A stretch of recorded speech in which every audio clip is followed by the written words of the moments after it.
आपको बता दें, कोरोना काल में बेहाल कोटा के किसान की टूटी कमर। बरसात से भामाशाह कृषि उपज मंडी में भीगा हजारों बोरी गेहूं। एफसीआई की सरकारी खरीद प्रक्रिया पर खड़े हुए कई सवाल। धीमी खरीद प्रक्रिया और माल पास नहीं होने से भीगा गेहूं। इसी खबर पर हमारे सहयोगी भंवर एस चारण हमारे साथ जुड़े हैं सीधा कोटा से। तो भंवर, किस तरीके की स्थिति वहां पर?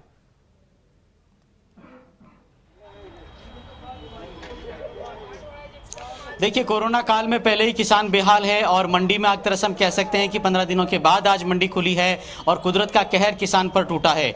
साथी कैमरामैन आकाश तस्वीरें आपको दिखाएंगे। खुला आसमान है, खुले आसमान से लगातार मूसलाधार बारिश हो रही है और नीचे किसान का भगवान मालिक है, यानी कि पूरा जो इलाका है आप देख सकते हैं कि खुले में गेहूं पड़ा हुआ है और खुले में पड़े होने की वजह से किस तरह से नुकसान हुआ है उसकी लाइव तस्वीरें फर्स्ट इंडिया आपको एक्सक्लूसिवली दिखा रहा है। जैसे तैसे कटे फटे तिरपाल या फिर दूसरे कट्टे जो किसानों को मिले उसकी वजह से कोशिश की गई कि यहां पर कवर किया जाए नुकसान को, लेकिन बावजूद इसके ये तस्वीरें आपको दिखा रही है कि कितना माल यहां पर किसान का भीग चुका है। और एफसीआई की एक बहुत बड़ी लापरवाही यहां पर देखने को मिली है। 40,000 बोरी की आज कोटा के भामाशाह कृषि उपज मंडी में आवक थी।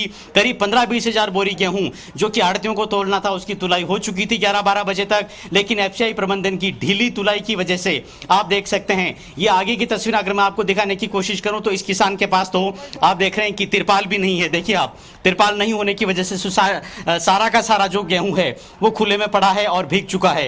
अब बहुमुश्किल ये गेहूं एफसीआई खरीदेगा क्योंकि ये काला पड़ जाएगा और बहुत सारे नुक्स इसके अंदर आ जाएंगे। आगे ढेरी से साथी कैमरामैन आपको दिखाने की कोशिश करें तो आगे भी आप देखेंगे कि लगातार जो है वो ढेर खुले में पड़े हैं और उनको ढकने का कोई इंतजाम भी किसान जल्दबाजी में कर नहीं पाया।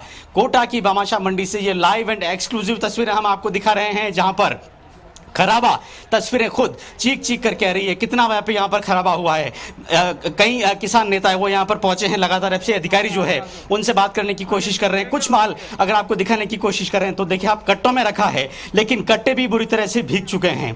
शेड्स में आमतौर पर शिकायत ये होती है कि व्यापारियों का कब्जा होता है, किसान मंडी में खुले में माल डालने को मजबूर होता है और इस तरह से बर्बादी का शिकार तब होता है जब फसलें पक करके। हम देख पा रहे किस तरीके से वहां पर अनाज खराब हुआ है, तो वहीं चिंता की जो लकीरें हैं वो भी वहां पर जो किसान है उनके चेहरे पर साफ नजर आ रही है। पर सवाल यही कि मौसम विभाग के द्वारा अलर्ट जारी करने पर भी इतनी बड़ी लापरवाही। बोली चालू हो जाती है तो वो 12 बजे तक काम निपटा देते हैं, लेकिन एफसीआई में ये सुबह 12 बजे काम चालू करते हैं और शाम तक 7 बजे तक 8 बजे तक काम चालू करते हैं। उसी का परिणाम आज ये है कि ये किसानों का हजारों बोरी गेहूं भीग गया।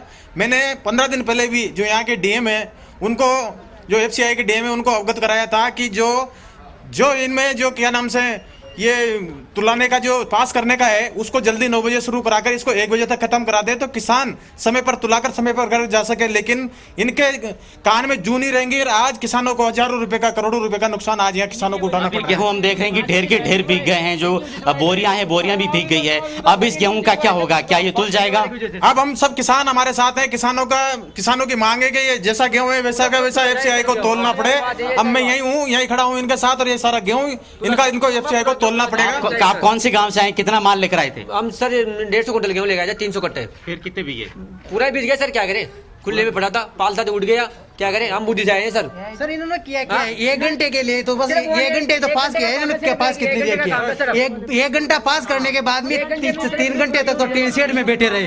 3 घंटा का लंच होता है कि सर जी, हम भी तो काश्तकारी करते हैं, हम भी तो काम करते हैं, हम नहीं करते कि लंच, ऐसा भी कोई लंच? बहुत बड़ा सवाल। अधिकारी 3-3 घंटे लंच के नाम पर यहाँ माल तुलाई नहीं करते हैं। किसानों का माल जो है, हजारों बोरी माल यहाँ पर तुलाई के लिए पड़ा हुआ है और आप देख रहे हैं कि खुले आसमान तले जो बेमौसम की बरसात हुई है उसने तबाही मचा दी है। लेकिन फिलहाल सबसे बड़ा सवाल यही है कि एफसीआई ऐसे मामलों में अक्सर जो माल होता है उसके नमूने को नापास कर देते हैं, कह देते हैं कि माल काला पड़ चुका है, मटमैला पड़ चुका है, हम नहीं खरीदेंगे। लेकिन जो किसान यहां एफसीआई के टोकन के बाद माल मंडी में लाकर पटक चुका था उसका माल तो अब शायद तोलना ही चाहिए, नहीं तो किसानों के लिए बड़ी आफत हो जाएगी। और एक बड़ी खबर मैं आपको यह भी दे दूं कि इस बार जिस तरह से मौसम बदला, कोटा में व्यापक तौर पर गेहूं का रकबा यहाँ के इलाके में होता है 2 क्विंटल प्रति बीघा तक की तो उपज ही किसानों की कम हुई है और इसके बाद खराबा अगर हो गया तो किसान की कमर तोड़ देने वाली ये पूरी खबर है। कुछ और किसानों के पास लेकर चलने की कोशिश करता हूं। आप लोग कहां से आए हैं, कितना माल लेकर आए हैं? हम नया गांव से आए हैं, 3 ट्रॉली लेके आए थे सर। क्या क्या नुकसान रहा? इसमें हल्की फुल्की मिट्टी बता दी तो उन्होंने बोला ये नहीं चलेगा, तो ऐसे पड़ा है सुबह से, या तो छानो या फिर काटा वाटा ये लगाओ चन्ना, चलिए तो देखिए, ये हम दिखा रहे हैं आपको मंडी शेड से कि किस तरह से गेहूं में व्यापक नुकसान हुआ है, गेहूं में व्यापक खराबा हुआ है। गेहूं के अलावा बगल के शेड्स में बड़ी तादाद में लहसुन रखा हुआ है, जो कि नमी को लेकर के बहुत ज्यादा संवेदनशील जिन्स मानी जाती है।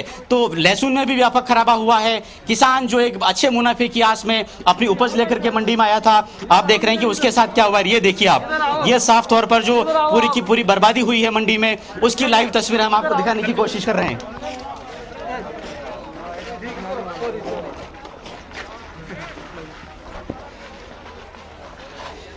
और ये लाइव तस्वीरें हम लगातार कोटा की भामाशाह कृषि उपज मंडी से दिखाने की कोशिश कर रहे हैं, जहां विभिन्न जिन्सों में आप देख रहे हैं कि व्यापक खराबा हुआ है और जो ढेर के ढेर है वो यहां पर बिक गए। कुछ और किसान मेरे साथ हैं, ये आप देखिए, ये किसान दिखाने की कोशिश कर रहे हैं किस तरह से इनका माल यहां पर भीगा है। पूरा जो माल है आप देख रहे हैं कि ऐसा लगता है कि भीग करके और पूरी तरह से नमी ले चुका है। कितना माल था आपका?